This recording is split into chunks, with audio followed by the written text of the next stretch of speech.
Ren G Miss 24/7 part 2. We're having a lovely time. Track 7, Knockout. It's a bit darker, broody even. Great house beat that just grows and grows and gets bigger and bigger, sort of underworld, but more pop. There's an underlying aggression to much of this album that's easily missed. Great 80s keyboards.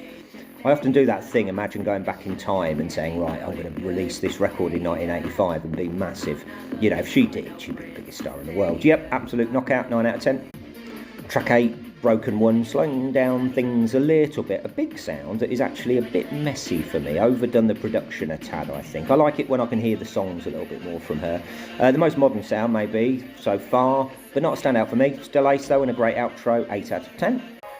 Track 9, Indecision, featuring Corey Apple. It's got a lovely flow to it, this album. It's not a long album, but it feels shorter than it is. Always enough to keep you engaged and excited.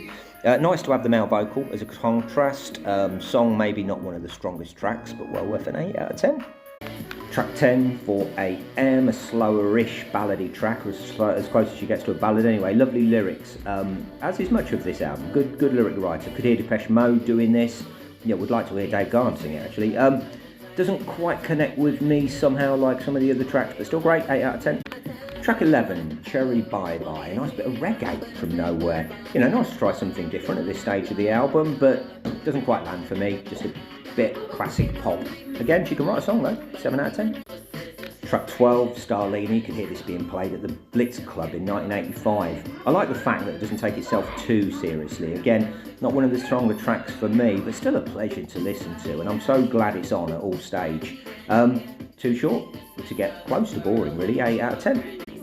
13, Bangs, not really offering anything new at this stage, maybe a bit of a house beat. Does feel a little filler, maybe, more of a skit than a fully formed song, but the bang, bang bit's quite clever, 7 out of 10.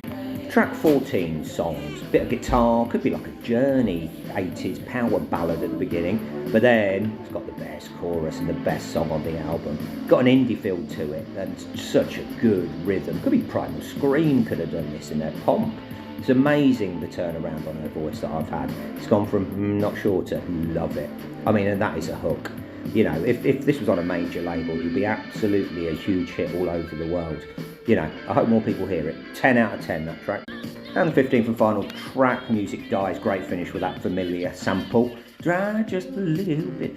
First time you've heard the sample on the track. So again, nice. Last track, doing something a little bit different. It's, you know, an unapologetically fun time, Charlie. That track, 9 out of 10.